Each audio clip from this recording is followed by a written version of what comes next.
Selamat pagi dan shalom Bapak Ibu. Sekali lagi shalom. Selamat Paskah bagi kita semua. Saudara, pagi hari ini kita akan merenungkan satu tema yang sepertinya sederhana dan mungkin tema yang terus diulang-ulang setiap Paskah, yaitu mati dan bangkit bersama Kristus. Tetapi pada pagi hari ini saya ingin mengajak saudara untuk melihat betapa kedalaman dan powerfulnya satu kalimat ini, mati dan bangkit bersama Kristus. Kita akan baca satu bagian firman Tuhan di dalam Roma pasal 6 ayat 8 sampai ayat yang ke-11. Roma pasal 6 ayat 8 sampai ayat yang ke-11. Seperti biasa kita akan baca berganti-gantian. Saya membaca ayat 6, ayat 8, lalu Bapak Ibu 9, nanti Hervian akan membantu saudara, lalu 10 saya akan baca dan 11 kita baca bersama-sama. Saya akan memulai dari ayat 8, demikian firman Tuhan. Jadi jika kita telah mati dengan Kristus, kita percaya bahwa kita akan hidup juga dengan Dia. Silakan. Karena kita tahu bahwa Kristus sesudah ia bangkit dari antara orang mati, tidak mati lagi, maut tidak berkuasa lagi atas dia. Sebab kematiannya adalah kematian terhadap dosa, satu kali dan untuk selama-lamanya. Dan kehidupannya adalah kehidupan bagi Allah. Ayat 11, demikianlah hendaknya kamu memandangnya, bahwa kamu telah mati bagi dosa, tetapi kamu hidup bagi Allah di dalam Kristus Yesus. Bapak Ibu dan saudara sekalian, satu kali saya memberikan satu pertanyaan kepada AI, Artificial Intelligence, atau kecerdasan buatan. Pertanyaan saya sesungguhnya sederhana, saudara.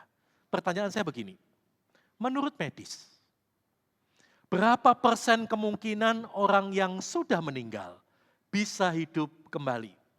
Dan sebutkan beberapa alasannya. Saudara, dengan cepat saudara bisa menjawab dalam pikiran saudara, berapa persen kemungkinan orang yang sudah meninggal bisa hidup kembali? Dan kalau saudara sudah menjawabnya, mari kita cocokkan dengan jawaban dari AI. Jawabannya begini, saudara. Secara medis, tidak ada kemungkinan bagi orang yang sudah meninggal untuk hidup kembali. Artinya berapa persen? 0%. Setelah kematian, tubuh mengalami proses biologis yang menyebabkan kerusakan permanen pada organ dan jaringan. Beberapa alasannya, saudara. Yang pertama, proses kematian. Setelah jantung berhenti berdetak, otak mulai mengalami kerusakan dalam waktu singkat. Dan sel-sel otak juga mulai memburuk setelah beberapa menit tanpa oksigen. Alasan yang kedua, terjadi kerusakan jaringan. Setelah kematian, tubuh mulai mengalami satu proses yang namanya dekomposisi, yang dapat dimulai dalam beberapa jam. Proses ini membuat pemulihan keadaan hidup menjadi tidak mungkin. Alasan yang ketiga yang terakhir, tidak ada fungsi vital. Kehidupan manusia ditandai dengan adanya fungsi vital, seperti pernafasan, sirkulasi darah, dan juga aktivitas otak.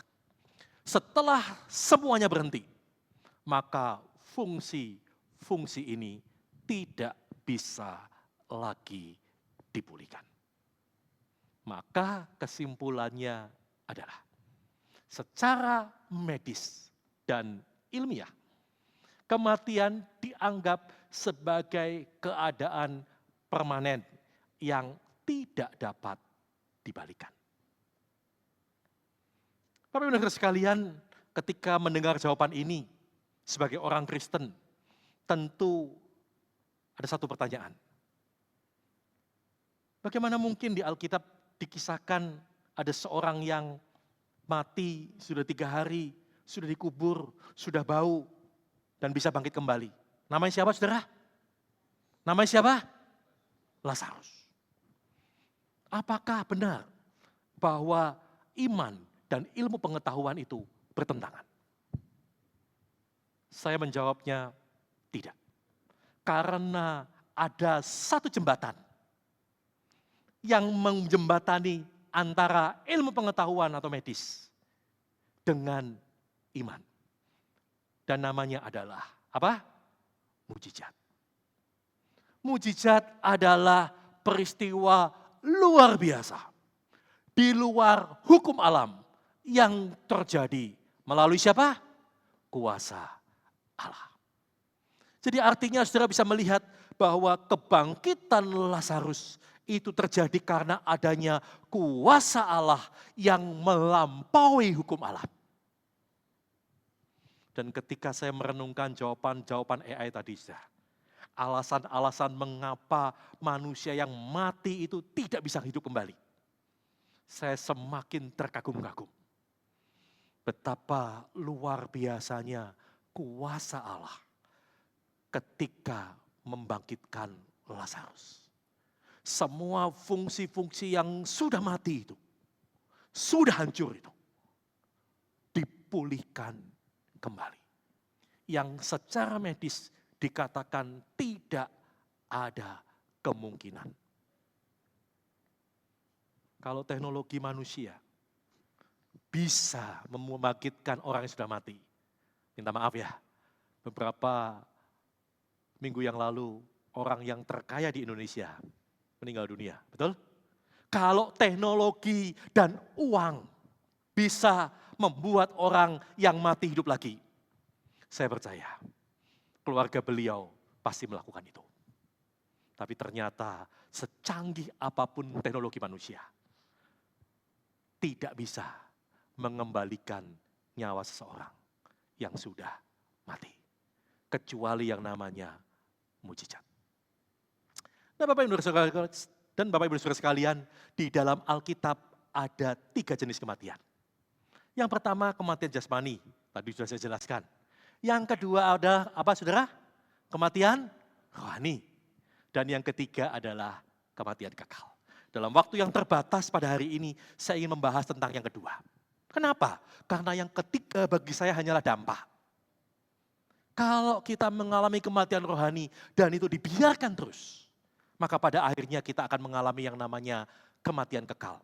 Kematian kedua, atau banyak orang menggunakan satu istilah yang lebih umum, masuk neraka.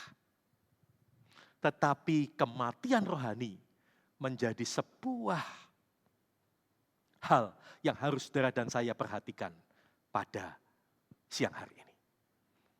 Saudara, kalau kita mencermati Alkitab, kematian rohani itu lebih dulu dialami oleh manusia daripada kematian jasmani. Buktinya di ayat ini, saudara. Saya sengaja mengajak saudara banyak membaca Alkitab bersama-sama ya. Yuk kita baca 2, 3. Lalu Tuhan Allah memberi perintah ini kepada manusia. Semua pohon dalam taman ini boleh kau makan buahnya dengan bebas. Ayat 17. Tetapi pohon pengetahuan tentang yang baik dan yang jahat itu, janganlah kau makan buahnya. Sebab apa? Pada hari engkau memakannya, pastilah engkau mati. Di dalam satu terjemahan bahasa Inggris dikatakan, if you do, you will die the same day. If you do, kalau kamu lakukan itu, engkau akan mati pada hari yang sama. Pertanyaannya, catatan Alkitab mengatakan, Adam dan Hawa langsung mati enggak? Enggak. Umur mereka mungkin masih ribuan tahun. Lalu, bagaimana Anda menjelaskan ayat ini? Karena yang dimaksudkan bukan kematian jasmani, tetapi kematian apa? Rohani. Ini yang terjadi. Kejadian 3 ayat 8 saya membacakan buat saudara, dikatakan, ketika mereka mendengar bunyi langkah Tuhan Allah yang berjalan-jalan dalam taman itu pada waktu hari sejuk, apa yang dilakukan? Bersembunyilah manusia dan istrinya itu terhadap Tuhan Allah di antara pohon-pohonan dalam taman. Inilah ciri khas orang yang mengalami kematian rohani, saudara. Ia terpisah dari Allah. Ia menjauh dari Allah. Ia bersembunyi dari Allah. Tetapi ternyata tidak hanya itu, saudara. Kejadian 3 ayat 24 lebih tegas lagi mengatakan, Allah menghalau manusia itu. Dan di sebelah timur Taman Eden ditempatkannya lah beberapa kerub dengan pedang yang bernyala-nyala, yang menyambar-nyambar untuk menjaga jalan ke pohon kehidupan. Eden adalah gambaran dari tempat yang Allah sediakan untuk manusia dan Allah bisa berelasi secara intim. Tetapi karena dosa, karena pemberontakan manusia, maka kehidupan manusia terpisah dari Allah. Ia terusir keluar dari taman yang diciptakan untuk mereka nikmati dan hidupi. Kita sepakat ya, kematian rohani dicatat lebih dahulu daripada kematian jasmani. Sebentar, lalu pertanyaannya begini. Kalau tadi untuk membangkitkan orang yang mati jasmani, Allah melakukan sesuatu yang namanya mujizat. Pertanyaannya adalah, untuk membangkitkan orang yang mati rohani, Allah memakai apa? Dan inilah yang dijelaskan oleh Rasul Paulus di dalam Roma pasal 6 ayat 8 sampai 11 yang saudara dan saya tadi baca di awal. Allah memakai satu hal yang namanya union with Christ. Kita baca sama-sama 2, 3. Union with Christ. Kesatuan dengan Kristus. Inilah yang ditekankan oleh Rasul Paulus dengan makna mendalam dari kematian dan kebangkitan Kristus. Dan dampaknya bagi orang yang mati rohani. Karena itu di dalam doa saya tadi katakan, kematian dan kebangkitan Kristus bukan hanya sebuah peristiwa sejarah. Kalau ini hanya peristiwa sejarah, ya sama dengan kematian tokoh-tokoh yang lain. Tidak ada dampaknya langsung bagi saudara dan saya. Tetapi karena ini peristiwa rohani, maka kematian dan kebangkitan Kristus sesungguhnya adalah simbol dari kematian dan kebangkitan kita. Karena kita bersatu dengan Kristus. Nah Bapak Ibu Saudara sekalian, tentu pertanyaan mendasarnya begini. Pak, kalau orang yang mati rohani hanya bisa dibangkitkan dengan union with Christ atau kesatuan dengan Kristus, bagaimana dengan orang-orang yang hidup sebelum zaman Yesus? Bagaimana dengan Musa? Bagaimana dengan Abraham? Bagaimana dengan Daud? Mereka kan hidup di zaman sebelum Yesus. Apakah mereka tidak dibangkitkan dari kematian rohani? Kan mereka juga berdosa. Saudara, satu kali saya mendapat sebuah kiriman cuplikan podcast. Seorang jemaat mengirim saya cuplikan podcast, lalu tanya, Pak tolong ini dilihat, terus menurut Bapak komentarnya bagaimana? Saya lihat sekilas saudara, ada seorang yang dari agama sebelah bertanya kepada seorang pendeta. Saya nggak kenal pendetanya saudara, dan saya juga lupa siapa. Lalu pewawancara ini bertanya begini kira-kira. Orang Kristen memiliki sebuah teologi atau pemahaman bahwa orang bisa diselamatkan melalui pengorbanan Kristus. Betul? Betul. Melalui kematian Kristus dan kebangkitan Kristus. Betul? Betul. Lalu bagaimana dengan orang yang hidup sebelum Yesus? Mereka diselamatkan dengan cara apa? Saya tidak tahu dan sekali lagi nggak kenal dengan pendeta ini, saudara. Tapi menurut saya dia tidak sekolah, tidak mempelajari teologi dengan benar. Jadi dia selalu ngomong gini, ya pokoknya Kristus. Lah iya tahu Kristus. Itu kan menurut teologi Kristen. Tapi yang sebelum Kristus bagaimana? Dia pokoknya jawabannya, ya pokoknya melalui Kristus. Sampai yang pewawancara bilang gini, iya tahu. Pertanyaan saya, coba perhatikan nih Pak Pendeta, pertanyaan saya. Yang hidup sebelum Kristus bagaimana?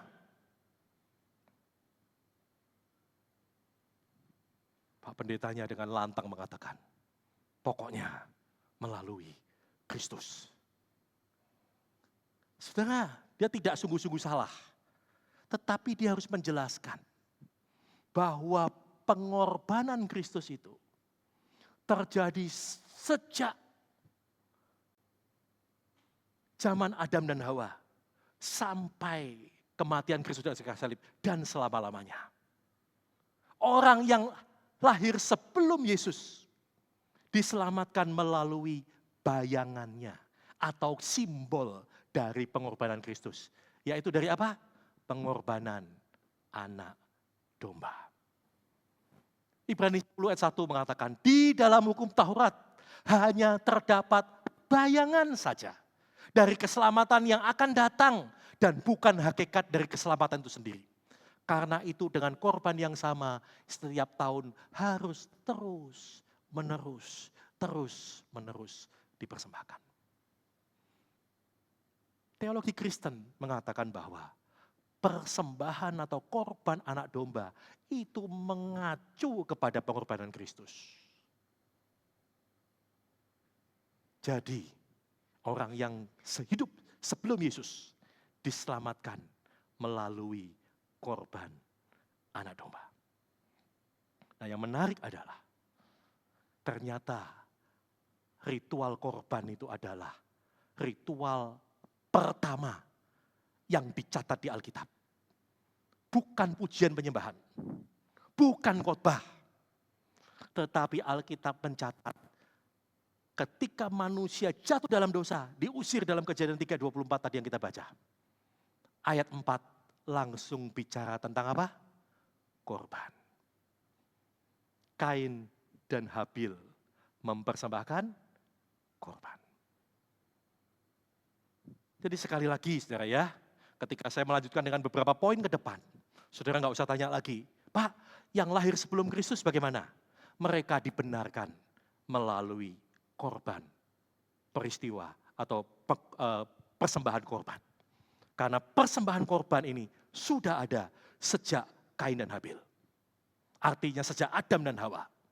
Dan kalau saudara lihat cermati di Alkitab, semua tokoh-tokoh, entahkah itu Abraham, entahkah itu Musa, entahkah itu Daud, semua pasti mempersembahkan korban. Dan korban ini menunjuk kepada pengorbanan Tuhan Yesus. Yang pertama, poin pertama, saudara. Mati dengan Kristus, maka hidup juga dengan Dia. Ayat 8 kita baca sama-sama 2, 3. Jadi jika kita telah mati dengan Kristus, apa? Kita percaya bahwa kita akan hidup juga dengan Dia. Ini yang sekali lagi saya disebut dengan union with Christ. Kita percaya bahwa kita yang mati dengan Kristus, kita juga akan hidup dengan Dia. John Murray, seorang teolog Skotlandia, menuliskan satu kalimat atau satu tulisan yang luar biasa. Dia berkata begini, kesatuan dengan Kristus atau union with Christ itu merupakan inti dari keseluruhan doktrin keselamatan. Ia bukan sekedar salah satu fase dalam penebusan. Kesatuan dengan Kristus mendasari setiap aspek penebusan. Jadi kalau saudara bicara tentang penebusan, saudara bicara tentang pengampunan, saudara nggak bisa dilepaskan dari union with Christ. Bersatu dengan Kristus, mati dengan Kristus, dan bangkit dengan Kristus. Saya mau gambarkan dengan sederhana. Ini satu ilustrasi yang menurut saya tidak baik, tapi tepat, saudara. Ya, bukan ilustrasi yang baik, tetapi tepat. Saya mau gambarkan begini. Saudara pernah tahu istilah ordal? Singkatan apa, saudara? Orang dalam. Saudara bayangkan, saudara sedang mengantri KTP, membuat KTP atau paspor. Saudara bayangkan, saudara datang siang-siang dan antrian itu sudah begitu panjang. Saudara dapat nomor puluhan. Dan di depan saudara ada puluhan orang yang mengantri. Dan saudara mulai mengantri berjam-jam. Hanya maju satu, sekian belas menit kemudian maju satu. Saudara sudah jengkel ini. Ini sudah berjam-jam. Saudara menunggu antrian itu. Tapi tiba-tiba, tidak jauh dari saudara, mengantri. Ada orang yang berjalan di belakang seorang berseragam. Lalu dengan santainya, mereka berjalan langsung ke tempat pembuatan paspor atau KTP itu. Dan tidak lama kemudian, prosesnya selesai. Dan orang itu pulang. Pertanyaan saya, apa yang membedakan saudara dengan dia? Saudara tidak punya orang dalam. Dia punya orang dalam. Pertanyaan kedua, saudara jengkel enggak kalau sungguh-sungguh ada di posisi ini dan saudara melihat peristiwa itu? Saudara jengkel enggak? Saudara marah kan? Saudara ngomel-ngomel kan? Wah, enggak adil ini. Ngantri doang kayak kita. Gitu? Oke. Sekarang kalau situasi terbalik. Andalah orang itu. Anda orang yang tiba-tiba ucuk-ucuk. Gak usah ngantri. Langsung masuk. Foto. Selesai. Hei, Anda ngomel gak? Anda marah gak? Anda malah melihat orang yang ngantri dengan, kasihan deh lo. Kan gitu kan?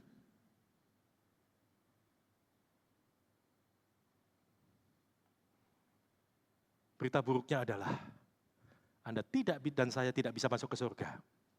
Kalau tidak melalui jalan itu. Tidak melalui orang dalam. Itu satu-satunya cara.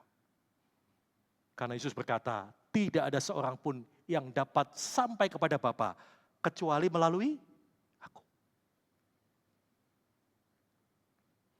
Karena orang dalam. Anda dan saya mengalami hal ini. Kita dikasihi. Kita dibenarkan. Kita dibaharui. Kita dipercayakan sesuatu yang bernilai kekal. Kita dimuliakan. Saudara boleh cari jawaban. Tanpa Yesus, bagaimana caranya saudara bisa mendapat 5 hal ini? Tidak ada. Kita ini orang yang harusnya dimurkai oleh karena dosa dan kesalahan kita. Kita orang yang harusnya terbuang. Tetapi karena orang dalam, saudara dan saya mendapat semua ini. Poin yang kedua, kematian Kristus itu adalah mati terhadap dosa. Ayat 10 kita baca bersama-sama 2, 3. Sebab kematiannya adalah kematian terhadap dosa, satu kali dan untuk selama-lamanya. Semua orang yang mati, itu mati akibat dosa. Tetapi kematian Kristus adalah mati, apa saudara? Mati terhadap dosa. Itulah yang membedakan.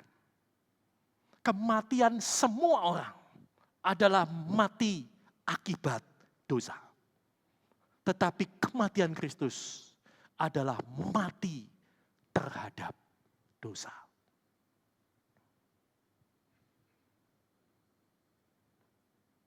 Pertanyaannya adalah, kenapa Yesus harus mati terhadap dosa? Karena dosa itu bukan hanya sekedar perilaku buruk.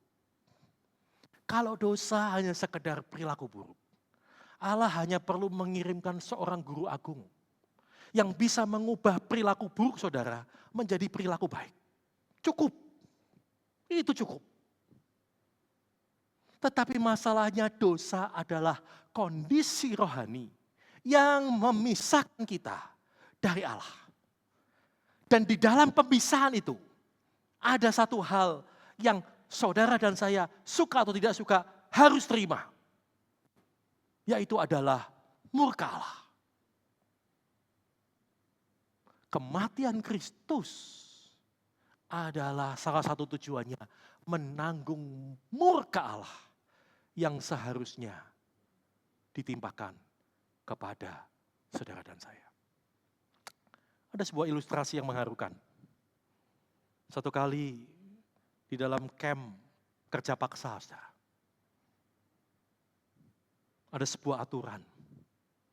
Kalau ada sekop yang hilang, maka satu nyawa harus hilang. Karena sekop yang hilang itu bisa dijadikan senjata untuk memberontak.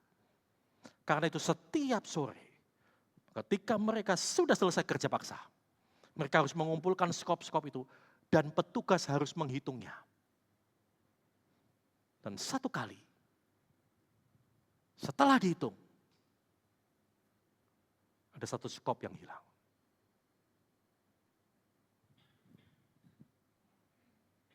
Dan di dalam kisah nyata ini disebutkan bahwa si pekerja itu tidak mau, si petugas itu nggak mau pusing. Siapa yang mengambil skop? Maju ke depan. Semua orang nggak ada yang mengaku, saudara. Akhirnya petugas berkata, kalau tidak ada yang mengaku, maka aku akan mengambil random satu orang untuk aku bunuh. Dan diceritakan di situ ada seorang pendeta yang ditangkap dan kerja paksa karena imannya kepada Kristus.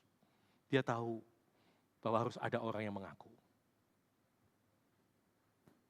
Dia berkata, saya yang mengambil. Singkat cerita, pendeta itu dibunuh dan mati karena ada satu skop yang hilang. Tapi konyolnya adalah setelah dihitung lagi, ternyata petugas itu salah hitung. Tidak ada skop yang hilang. Hanya salah hitung.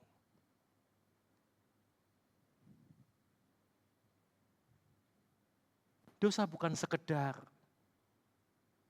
sebuah perilaku buruk yang harus diubah. Dosa itu keterpisahan dari Allah. Sangat cepat saya ingin menjelaskan dengan 3 gambar sederhana ini. Keterpisahan dari Allah membuat kita mati rohani dan mati kekal. Karena Allah berbicara tentang kehidupan rohani dan kehidupan kekal. Dan dosa membuat jarak itu terbentang. Dan bukan berarti manusia tidak mencoba untuk meraih Allah. Mungkin dengan moral yang baik, mungkin dengan edukasi, mungkin dengan agama, mungkin dengan perbuatan baik. Orang berpikir kita bisa mencapai Allah. Saya tidak tahu dengan saudara, bagaimana dengan saudara. Tapi saya sempat tergoda untuk berpikir, emang berbuat baik gak bisa diselamatkan ya?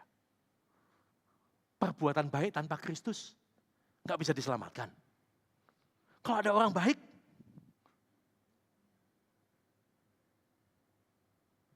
saudara bayangkan, kalau ada orang yang sangat baik, hidup tanpa Kristus, terus akhirnya mati masuk neraka, kira-kira adil gak?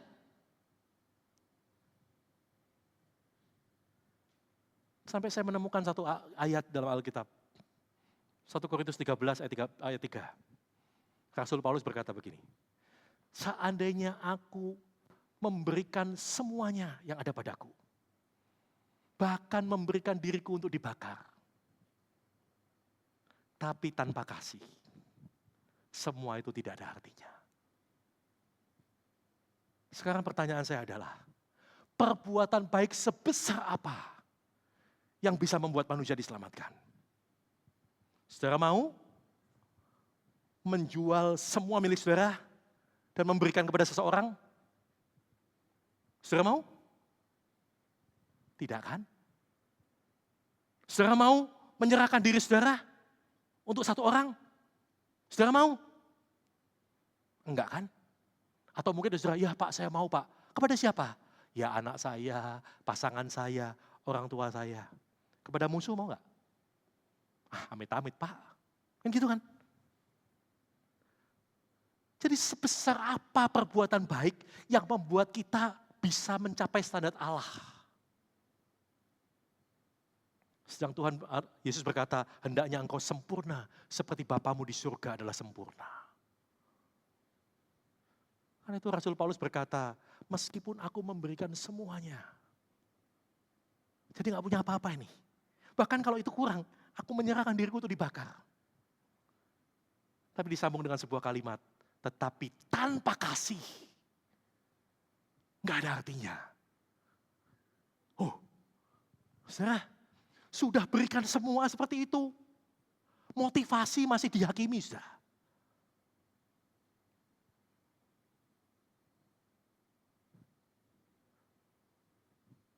Jadi saya jadi berpikir ulang, iya ya, perbuatan baik sebesar apa ya? Yang membuat kita bisa mencapai standar Allah.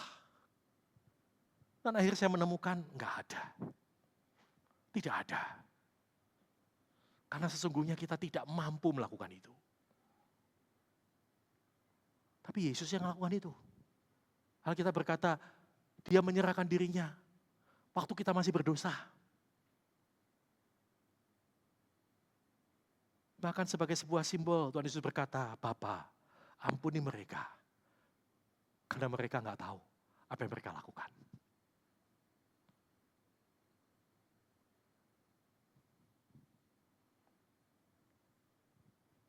Ini 3 gambar yang kalau saudara perhatikan baik-baik, menggambarkan bagaimana keadaan manusia, upaya manusia, dan akhirnya karya Allah yang mampu menyelamatkan kita.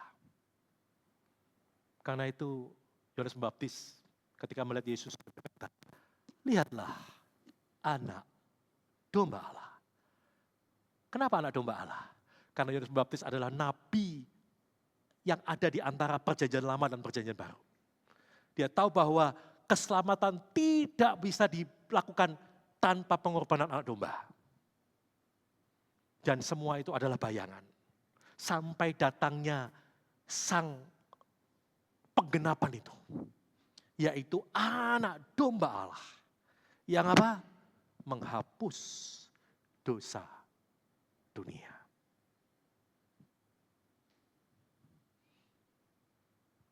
Hanya orang dalam yang bisa membuat saudara dan saya diselamatkan. Poin yang terakhir. Mati bagi dosa adalah hidup bagi Allah dalam Kristus. Ayat 11 kita sama-sama. 2, 3. Demikianlah hendaknya kamu memandangnya. Bahwa kamu telah mati bagi dosa, tetapi kamu hidup bagi Allah dalam Kristus Yesus. Saya ingin menjelaskan dengan ayat yang lebih sederhana, saudara. Ayat 23. Satu ayat yang sangat terkenal. Tapi ketika saya renungkan, saya mendapat sesuatu yang baru.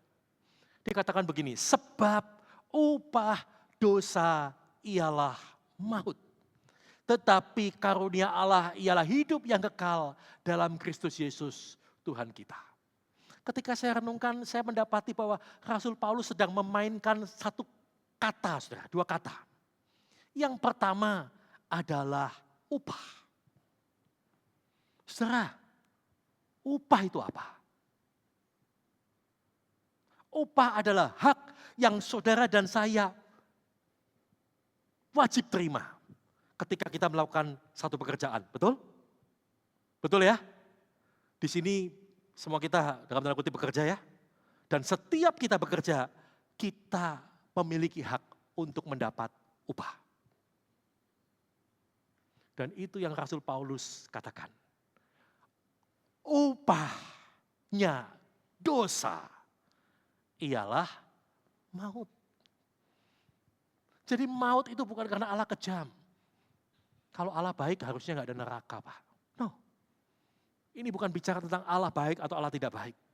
Tetapi Rasul Paulus mengatakan maut adalah upah dari apa? Dosa. Sesuatu yang saudara dan saya harus terima setelah melakukan sesuatu. Mengerjakan sesuatu.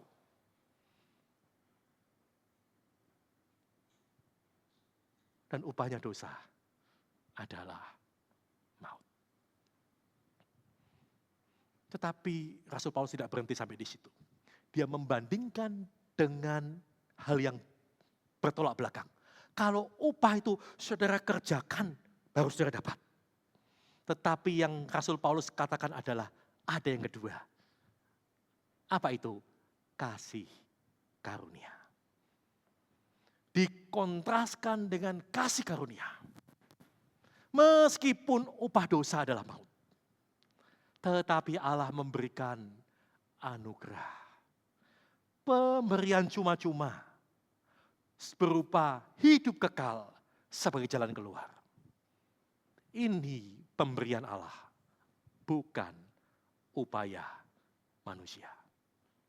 Ayat terakhir, karena itu Rasul Paulus mewanti-wanti.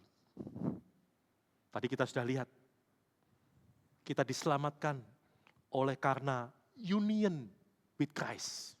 Kesatuan dengan Kristus. Tetapi kita diingatkan, hey, ini bukan usahamu loh. Ini adalah apa? Kasih karunia. Ini adalah pemberian cuma-cuma Allah.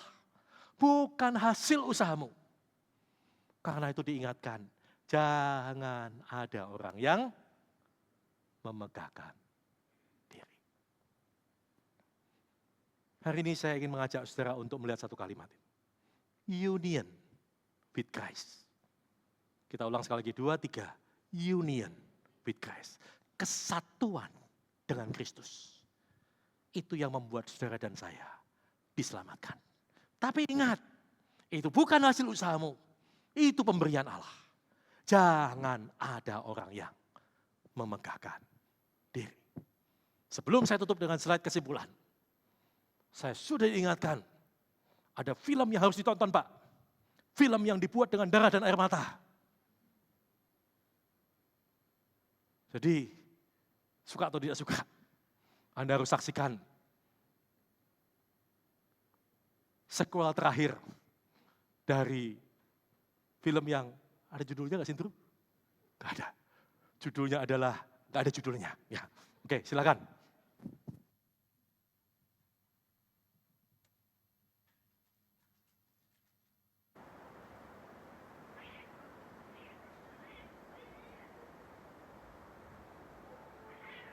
Bayangkan jika kita menanggung beban seluruh dosa umat manusia.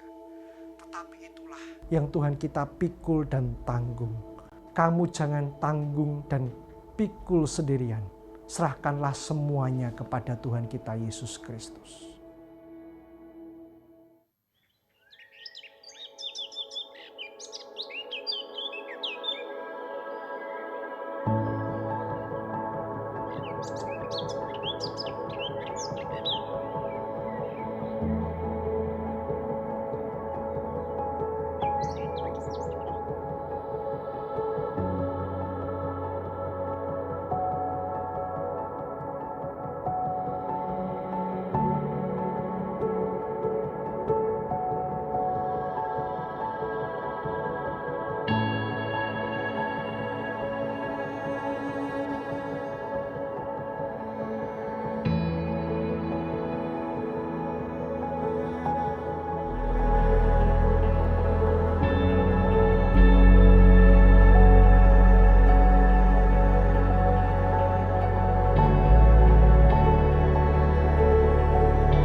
Saya bilang bahwa saya nggak bisa mengkaitkan khotbah saya dengan film ini. Tapi sekarang saya bisa. Kalau saya harus kasih judulnya film ini adalah Union with Christ. Maksa ya. Tetapi kalau saudara lihat, perhatikan adalah, film ini mau bilang pada saudara dan saya. Ketika saudara bersama dengan Kristus, di dalam Kristus, kita cakap menanggung segala sesuatu. Tapi bukan hanya sekedar persoalan pekerjaan. Bukan hanya sekedar persoalan kehidupan sehari-hari. Tetapi masalah manusia yang terbesar yang tidak bisa diselesaikan oleh manusia itu sendiri, yaitu dosa.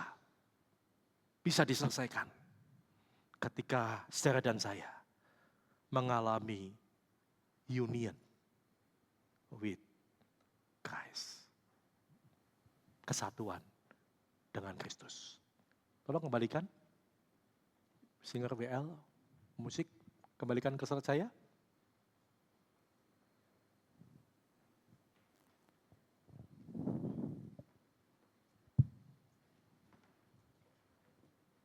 Oke, slide terakhir. Jadi kesimpulannya adalah, kematian Kristus itu bicara tentang pengampunan dosa. Kebangkitan Kristus itu bicara tentang kehidupan yang baru. Kalimat terakhir mari kita baca sama-sama 2, 3. Mati dan bangkit bersama Kristus. Bukan sekedar frasa teologis. Melainkan kesatuan dengan Kristus yang memberikan saudara dan saya apa? Hidup kekal. Jangan lagi melihat satu kalimat mati dan bangkit bersama Kristus hanya sebuah frasa teologis. Tetapi itu adalah inti dan dasar dari keselamatan. Tadi di awal kita mengangkat satu pujian lama. Sebab dia hidup ada hari esok. Dan saya ingin mengajak saudara bangkit berdiri. Kita angkat pujian ini referensinya saja. Dengan tempo yang lambat. Saudara resapi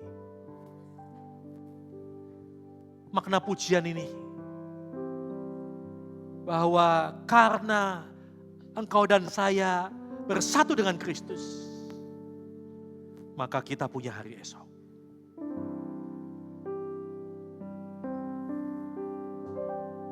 Sebab dia hidup, ada hari esok. Sebab dia hidup, ku tak gentar, karena ku tahu dia pegang hari esok. Jadi berarti sebab dia hidup. Sekali lagi kita mau katakan, sebab dia hidup,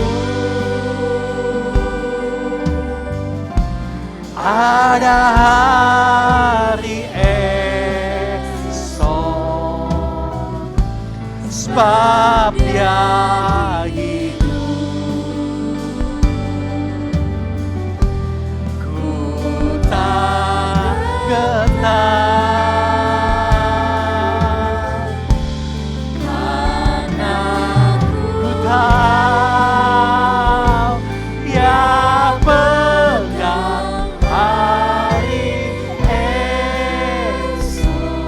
jadi berarti karena Yesus hidup. Hidup jadi berarti sebab Yesus hidup.